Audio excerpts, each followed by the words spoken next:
Assalamualaikum warahmatullahi wabarakatuh. Perkenalkan, nama saya Nika Sapita.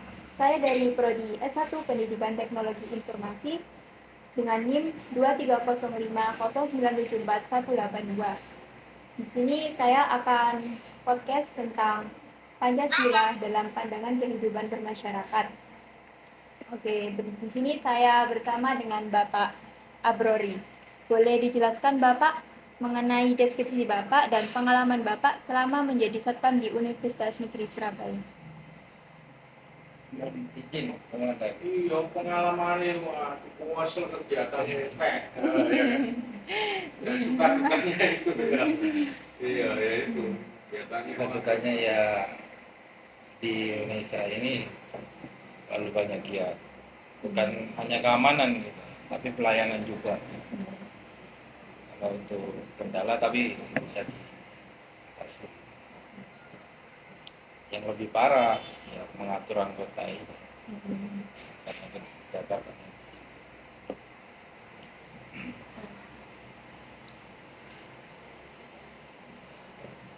Selain itu Pak, tugas Bapak di sini apa saja kira-kira?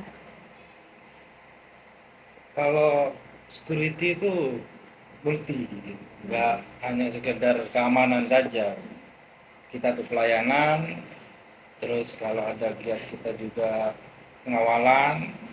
Kalau tugas pokoknya security yaitu terjawali, pengaturan, pengawalan, penjagaan, dan patroli. Baik, terima kasih Bapak atas perkenalan singkatnya. Saya rasa Pak Abrori ini adalah narasumber yang tepat untuk saya ajak bergabung dalam podcast saya kali ini. Karena saya rasa Pak Abrori ini banyak pengalaman yang terjun di dalam masyarakat, iya Pak.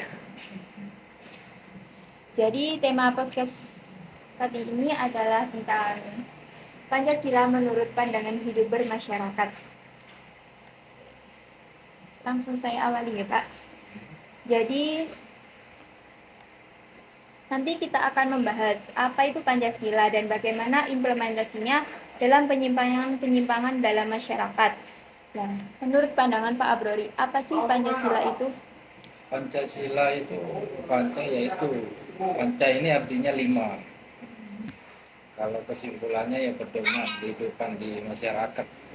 Pancasila itu kehidupan manusia sih semuanya.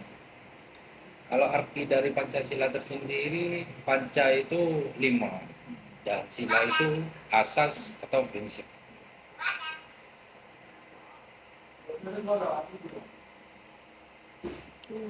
Bagaimana implementasi Pak Abrori terhadap nilai Pancasila, mulai dari sila ke-1 sampai sila ke-5 dalam kehidupan sehari-hari, Bapak? Maksudnya implementasinya itu seperti apa? Wujudnya gitu loh, Pak. Kalau yang di masyarakat, kalau yang saya tahu itu hanya sebagian sangat minim yang melaksanakan Pancasila. Dari sila ke-1 sampai ke-5 itu masih banyak yang tidak mengerti apa itu Pancasila.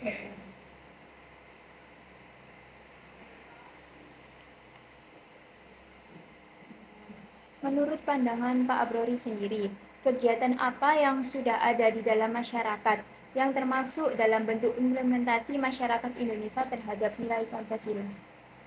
Ya kalau dari nilainya kayak ketuhanan yang masih banyak yang lalai gitu. Jadi hanya sekedar ketuhanan yang Maha Esa tapi tidak mengerti maknanya yang tidak diterapkan di masyarakat. Banyak. Contoh kegiatannya Pak, misal sila ke-1 apa, sila ke-2 gitu. Itu contohnya. Iya. Kalau ketuhanan yaitu keyakinannya kita kan. Ya dari agama, terus keyakinannya kita, untuk keyakinan kita masalah ketuhanan yang Maha Esa itu kita tidak dituntut untuk satu agama, jadi semuanya itu sama. Untuk yang kedua, salah kemanusiaan yang adil dan beradab ya. Kalau keadilan masih banyak di masyarakat yang belum kita dapatkan keadilan. Kalau beradab itu masih minim, yaitu kembali ke tadi, Pancasila masih di masyarakat itu masih banyak yang belum mengerti dan menjalankan.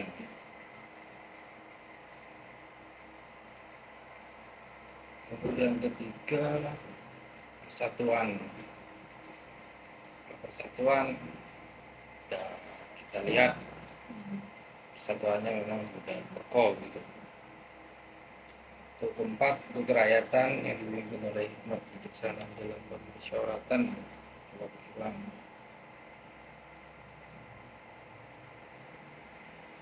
Kerakyatan yang dipimpin itu sudah jalankan di masyarakat. Terus kelima, keadilan. Masih banyak sih kalau masalah keadilan yang belum didapat oleh masyarakat. Baik, itu tadi contoh kegiatan implementasi dalam kehidupan bermasyarakat yang ada di sekitar kita.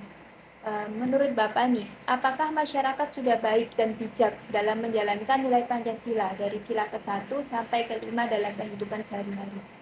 Masih belum. Belum. Kenapa Bapak? Ya masih banyak yang mengerti Pancasila dan banyak yang hanya tahu isi Pancasila tapi tidak tahu maknanya dan masih minim di masyarakat untuk dijalankan. Jadi kesimpulannya masih banyak penyimpangan yang terjadi di masyarakat, begitu ya Bapak? Iya. Dalam pengimplementasian nilai Pancasila ini. Nah, kita sudah mendengar apa yang penyimpangan-penyimpangan ini yang ada di dalam masyarakat dan apa itu Pancasila. Nah, untuk mencegah penyimpangan-penyimpangan tersebut, menurut Bapak gimana sih cara yang terbaik untuk menanamkan Pancasila itu?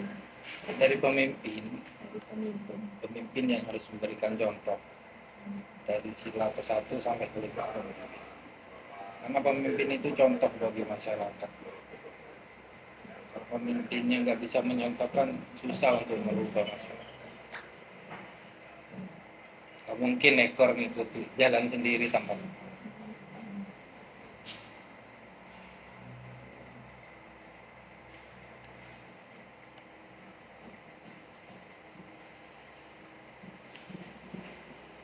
Gini Bapak, menurut Bapak nilai-nilai Pancasila itu apakah sudah tepat atau memang belum diterapkan di masyarakat? Dan apakah nilai Pancasila itu bisa dirubah atau ya udah itu saja gitu? Kalau menurut saya bisa sih dirubah. Cuman yang kembali ke itu, ke semua pemimpin itu bersikapnya ke masyarakat itu aja.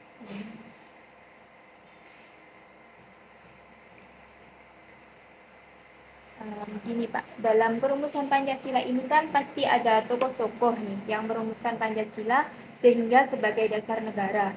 Siapa aja sih Pak tokoh-tokoh tersebut dan apa keterlibatan tokoh tersebut dalam Pancasila menurut pemahaman Bapak? Kalau masalah tokoh saya masih belum paham untuk tokoh-tokoh yang terlibat ini. Yang Bapak kenal saja, contoh satu gitu.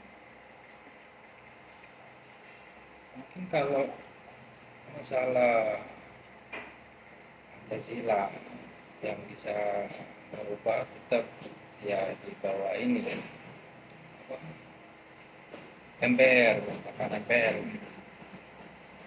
Jadi untuk tokoh-tokoh yang lain juga saya belum tahu kalau tokoh-tokoh yang terlibat.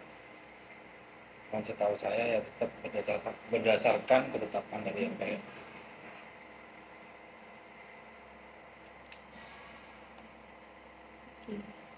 Nah, kita sekarang udah mendengar banyak tentang pandangan Pancasila terhadap masyarakat. Oke, kita sekarang bicara tentang mahasiswa ya. Karena Pak Abrori sendiri ini adalah salah satu satpam di asrama Universitas Negeri Surabaya. Lah, menurut Bapak nih, banyak nggak penyimpangan-penyimpangan yang dilakukan mahasiswa terhadap nilai-nilai Pancasila? Banyak. Banyak. Contohnya Pak apa? Ya, salah satu yaitu masalah sila ke-1 Tuhan Yang Maha Esa itu masih banyak yang belum mengerti Tuhannya, belum mengenal Tuhannya. Ya dampaknya ke akhlak kita, ke hati kita. Bahkan kayak apa ya, akhlak lagi. Kan ketuhanan yang Maha Esa ini sebenarnya kan keyakinan kita, apa yang diajarkan, apa yang dilarang, dan itu masih banyak yang nggak diterapkan. Banyak yang tahu sila ke-1 ini ketuhanan yang Maha Esa, tapi nggak tahu cara ketuhanannya kita kepada yang Maha Esa ini seperti apa yang dilarang, apa yang diwajibkan, itu masih banyak yang belum paham, dan itu masih banyak yang dilakukan. Kalau dari sila itu kan dari sila pertama Pak. Kalau sila kedua gimana? Untuk sila kedua, kalau sila kedua ini untuk mahasiswa kayaknya masih milih-milih. Jadi kalau teman yang adil itu kan sama, gitu. Nggak ada perbedaan. Kadang ada yang memandang keamanan itu kayak biasa gitu. Jadi nggak dihargain, ada yang menghargai, ada yang enggak. Gitu. Jadi ya itu masih belum punya jiwa kemanusiaan yang adil gitu, dan beradabnya itu. Kalau masalah sila ketiga persatuan kayaknya kalau mahasiswa udah nggak perlu diajarkan kalau masalah persatuan. Mereka kompak. Yaitu yang keempat ini, kerakyatan yang dipimpin oleh umat. Kalau mau dibilang merakyat, kalau masih mahasiswa hanya sebagian, enggak semuanya. Terus kurangnya juga musyawarah. Kadang masih banyak anak-anak mahasiswa bikin kegiatan, tapi nggak menghargai siapa yang punya wewenang di sini. Jadi banyak kegiatan yang masih belum ada surat. Karena kegiatan di sini udah di luar batas waktu, itu kan diharuskan pakai surat. Masih banyak, yaitu permusyawarah. Ini itu yang kurang juga.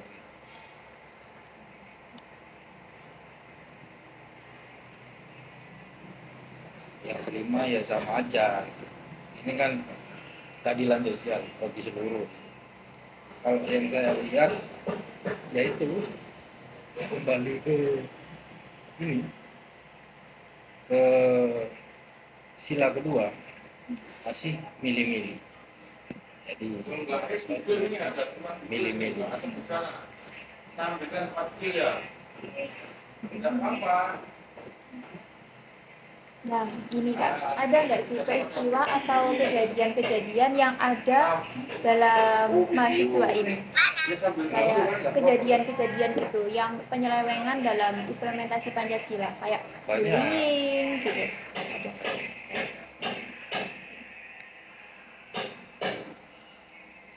Menurut Bapak, penyimpangan-penyimpangan yang terjadi ini apakah kesalahan pribadi atau kurangnya pendidikan dalam menggembleng nilai-nilai Pancasila? Ya, kurangnya pendidikan bisa, karena tidak semua pendidikan itu fokus sama nilai-nilai Pancasila.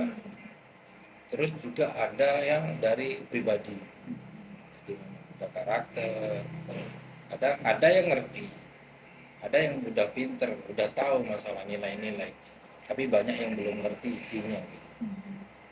Dan diterapkan di masyarakat.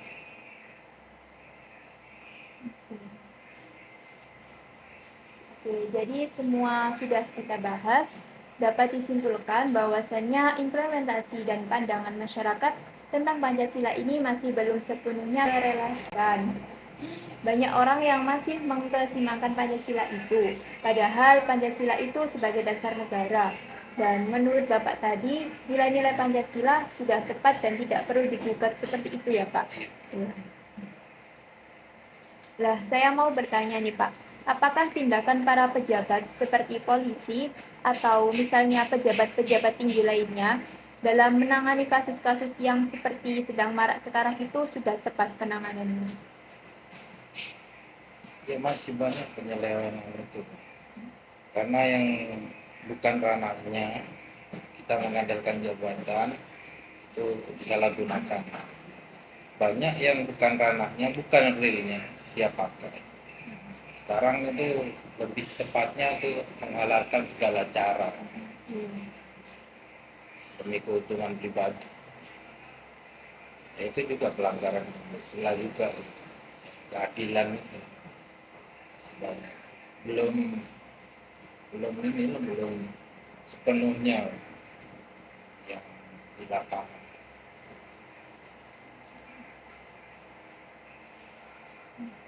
Masih minim lah menjalankan nilai-nilai Pancasila. Oke, terima kasih atas penyampaiannya Bapak. Di sini saya minta pesan yang Bapak sampaikan kepada generasi muda terkait pengimplementasian Pancasila. Pesan, Ya, apa pesan Bapak terhadap generasi muda? ya belajarlah lebih banyak belajar tentang nilai-nilai Pancasila dan diterapkan di masyarakat. Jangan hanya sekedar tahu tapi tidak dijalankan. Oke.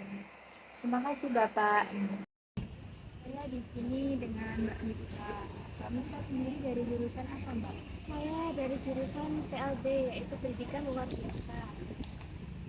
Umurnya Mbaknya berapa? Umur saya sekarang 24. Mbak, menurut Mbak ini apa itu Pancasila itu gimana sih? Dan apa yang dimaksudkan Pancasila? Pancasila itu tergantung dengan beragamnya. Nah, ya, Pancasila itu kan dibagi menjadi 5. Yang pertama adalah ketuhanan yang Maha Esa.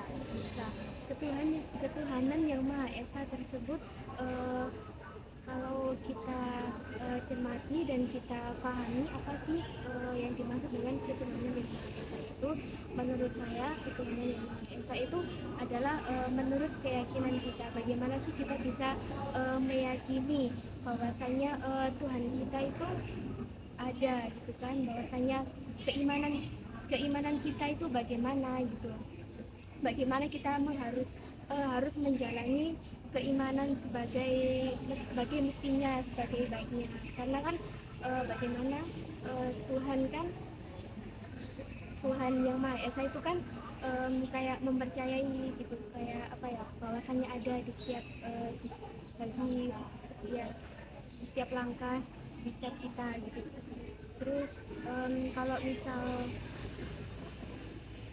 Pancasila kedua, yaitu bagaimana bunyi sila kedua itu dua kemanusiaan yang adil dan beradab. Nah, menyinggung masalah kemanusiaan yang adil dan beradab itu bagaimana kita bisa bersosialisasi kepada manusia, ya kan? Bagaimana sih kita, dan itu sebenarnya banyak sekali sih, bisa menyinggung moral juga, moral terhadap manusia, karena manusia itu kan setiap manusia kan memiliki sebuah moral, dan masih banyak lagi lainnya sih. Yang sila ketiga apa Mbak? Yang sila ketiga yaitu persatuan Indonesia. Nah, yang dimaksud masalah penyinggungan persatuan Indonesia ialah bagaimana sih kita bisa mempersatukan bangsa itu, dan bagaimana kita bisa kayak apa ya, intinya itu kayak selalu kita itu selalu ada buat Indonesia, dan bagaimana kita bermanfaat bagi bahasa nusa dan bangsa itu kan. Kita harus karena kita kan anak Indonesia gitu kan, kita harus kayak apa apa ya, selalu ininya itu selalu ada gitu, bagaimana kita cara em, memuliakan Indonesia ini, bagaimana kita bisa menjaga Indonesia kita gitu. Karena kan dulu kan kita kan juga pernah dijajah, jangan sampai kita itu kena jajahan lagi, apalagi sekarang kita kan mahasiswa ya kan. Sebagai mestinya kita itu harus apa ya, selalu bermanfaat gitu bagi bangsa kita, yaitu bahasa Indonesia gitu. Dan yang sila keempat dan lima Mbak, jelaskan secara singkatnya.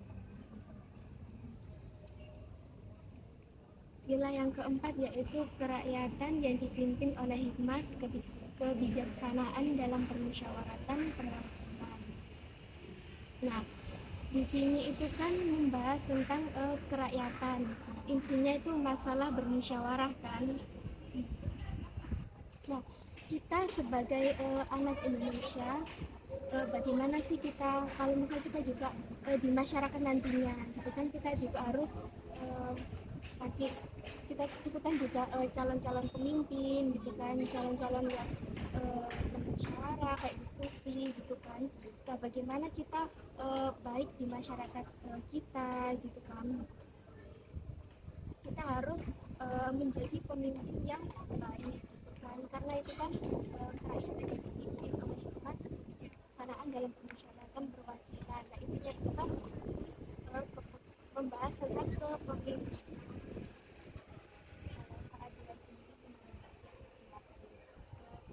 Yang sila kelima ialah keadilan sosial bagi seluruh rakyat Indonesia. Nah, bahwasanya bagaimana kita adil ya, adil dalam sosial kita. Yang dimaksud dengan sosial adalah seseorang, bagaimana seseorang tersebut bisa sosial dengan baik gitu kan.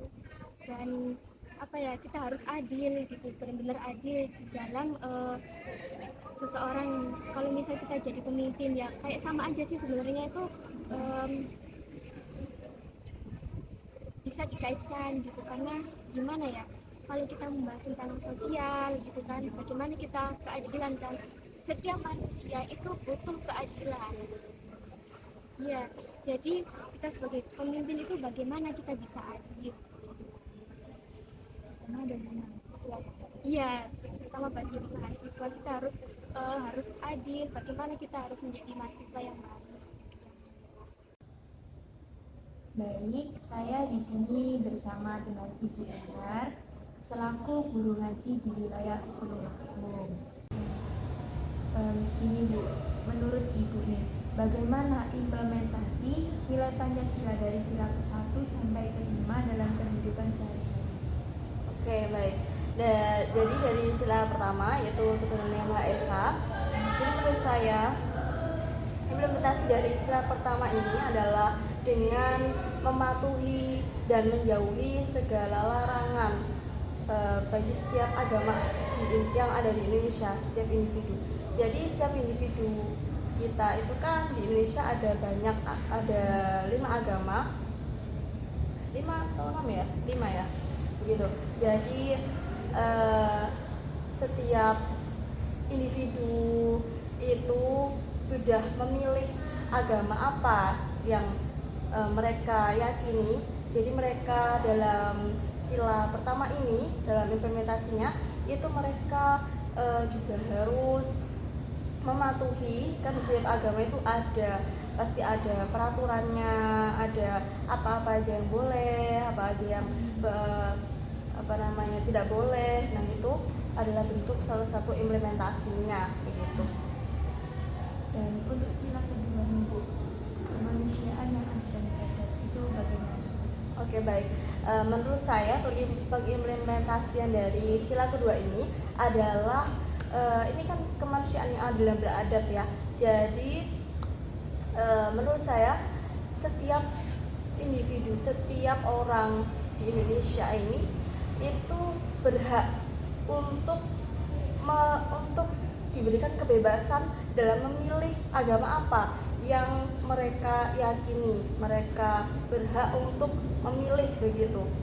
Jadi kan ini adil begitu. Dan juga implementasi yang kedua yaitu sini kan terdapat kata adil ya. Nah, kata adil di sini adalah juga menurut saya contohnya yaitu dengan memperjuangkan hak-hak orang-orang dengan penyandang disabilitas begitu. Jadi penyandang disabilitas di sini itu bukan orang yang harus dikasihani begitu. Jadi kita harus merubah stigma dari masyarakat kita yang kebanyakan masih memandang orang disabilitas itu adalah orang yang dikasihani. Jadi tidak ya, itu adalah salah gitu. Jadi kita harus merubah stigma itu dengan orang disabilitas itu tidak ada maksudnya tidak ada kekurangan, tapi mereka mempunyai hambatan dalam melakukan aktivitas. Nah, apakah yang harus kita lakukan gitu? Jadi kita hanya harus mendukung mereka. Jadi kita harus menyediakan aksesibilitas yang lebih baik di setiap jalan. Contohnya menyediakan tangga yang seperti bidang miring, bukan tangga yang seperti biasa untuk tunadaksa, dan menyediakan sarana huruf braille untuk tunanetra. Dan kita harus meningkatkan kesadaran dari masyarakat kita untuk bisa kita berkomunikasi dengan teman-teman tuli. Jadi menurut saya di pemerintah itu harus ada program seperti pelatihan bahasa isyarat begitu. Jadi semuanya di bangsa Indonesia ini adalah adil. Jadi semuanya berhak mendapatkan pendidikan, mendapatkan tempat tinggal yang layak, mendapatkan ekonomi yang layak begitu. Dan untuk implementasi sila ketiga ini Bu, Persatuan Indonesia itu gimana? Ya, untuk persatuan implementasi dari Persatuan Indonesia ini adalah dengan kita itu tidak terpecah belah. Jadi menurut saya salah satu hal yang bisa membuat terpecah belah itu sendiri. Jadi di zaman sekarang itu kan sudah marak ya itu kayak berita-berita yang kurang benar, kayak hoax begitu. Jadi menurut saya itu adalah pencegahan adanya, maksudnya itu langsung percaya begitu dengan berita hoax tersebut gitu. Jadi kita harus meningkatkan critical thinking kita dalam tidak mengkonsumsi berita itu mentah-mentah begitu. Jadi kita harus mengetahui dulu sumber berita itu dari sumber mana gitu. Kenapa sih kita harus mengetahui sumber itu? Karena kadang-kadang itu berita itu ada yang bilang kalau pihak ini begini, padahal tidak gitu. Lalu pihak ini yang tidak tahu apa-apa jadi tersalahkan, akhirnya terjadi perpecahan begitu. Jadi untuk mewujudkan Persatuan Indonesia tersebut yang menurut saya adalah salah satu contoh implementasinya adalah dengan menghindari berita-berita hoax demi persatuan Indonesia. Dan ini Bu, untuk implementasi dari sila keempat, kerakyatan yang dipimpin oleh hikmat, kebijaksanaan dalam permusyawaratan perwakilan, gimana? Ya, baik, menurut saya pengimplementasian dari sila keempat ini adalah musyawarah begitu. Jadi ketika kita sebut saja di desa begitu, di desa itu kan kadang-kadang tuh ada orang yang seperti yang kurang mampu begitu. Jadi kita misalkan perangkat desa tersebut tidak bisa langsung satu pihak saja yang memutuskan orang ini diberikan ini begitu, diberikan sumbangan gitu, penanganan ini gitu. Jadi itu kan di sebuah itu kan perangkat desa itu kan ada banyak gitu ya, ada terstruktur gitu. Jadi harus musyawarah dulu, lalunya gimana. Nah, menurut saya itu kan mesti adanya musyawarah itu adalah mencapai mufakat begitu.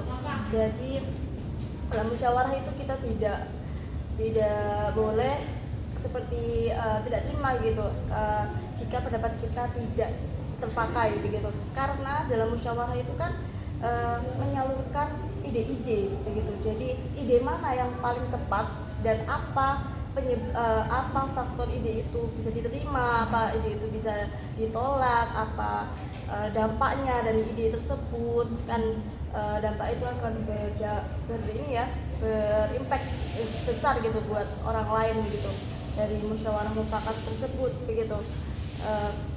Nah itu contoh yang besarnya. Nah untuk contoh yang terkecilnya, maksudnya di lingkungan terdekat kita itu ya contohnya adalah di rumah ya, di keluarga begitu. Kita kan masing-masing juga punya keluarga. Di rumah itu kita itu biasanya kan ada yang kayak bagi tugas ya gitu di anak, kamu yang nyapu, kamu yang ini gitu. Jadi tidak kalau sudah ada musyawarah itu kan menjalaninya itu langsung enak gitu ya, terarah begitu, dan semuanya itu setuju, tidak ada yang mengganjal begitu. Oke. Untuk sila kedua, keadilan sosial bagi seluruh rakyat Indonesia. Nah, sila kelima ini pengimplementasiannya agak sama ya, seperti sila ketiga tadi ya. Sila keempat ya. Sila kedua sepertinya kemanusiaan yang adil dan beradab begitu. Sila kedua ini kan kemanusiaan yang adil dan beradab, dan sila kelima ini adalah keadilan bagi seluruh rakyat Indonesia. Nah, seperti yang saya sampaikan tadi, di sila kedua kan saya memberikan contoh itu kita harus memperjuangkan hak-hak penyandang disabilitas. Nah, di sila kelima ini juga mempunyai contoh yang seperti itu gitu. Jadi ya intinya di semua rakyat Indonesia ini itu adalah berhak untuk mendapatkan hak-haknya. Ini adalah adil untuk seluruh rakyat Indonesia begitu. Jadi seluruh rakyat Indonesia, baik yang kurang mampu, baik yang mampu, ataupun yang sudah di kalangan atas, itu berhak mendapatkan hak-haknya begitu. Berhak menyuarakan apa yang menjadi ganjalan gitu, apa yang menjadi opininya begitu, untuk demi kemajuan Indonesia ini begitu. Oke. Dan ini Bu, saya mau minta contoh kegiatan implementasi Pancasila di lingkungan masyarakat Ibu. Contoh kegiatan pengertian Pancasila, Mas. Oke. Saya ambil contoh dari sila ke-1 ya, ketuhanan yang Maha Esa. Karena kebetulan Ibu juga guru ngaji Ya. Nah, saya ambil contoh dari sila pertama, yaitu contoh kegiatan masyarakatnya, yaitu adalah dengan memberikan seperti kajian begitu. Jadi setiap hari Rabu sore itu di daerah saya ada kajian yang di situ mengumpulkan ibu-ibu atau wanita-wanita di situ yang ya pastinya beragama Muslim ya begitu. Jadi di situ kita mendiskusikan apa-apa saja hal yang lagi booming nih gitu. Contohnya seperti Al-Quran itu gimana sih pengimplementasiannya di kehidupan sehari-hari begitu. Lalu ada contohnya lagi adalah materi tentang rumah tangga, materi tentang fikih, materi tentang haid, bagaimana tata caranya begitu. Jadi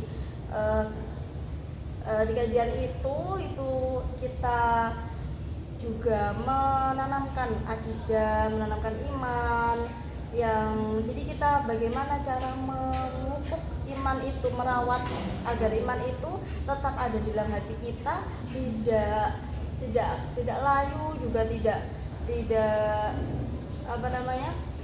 intinya iman itu juga tidak dirawat, dia akan layu, dia akan seperti unta ya, seperti kuda, seperti peliharaan.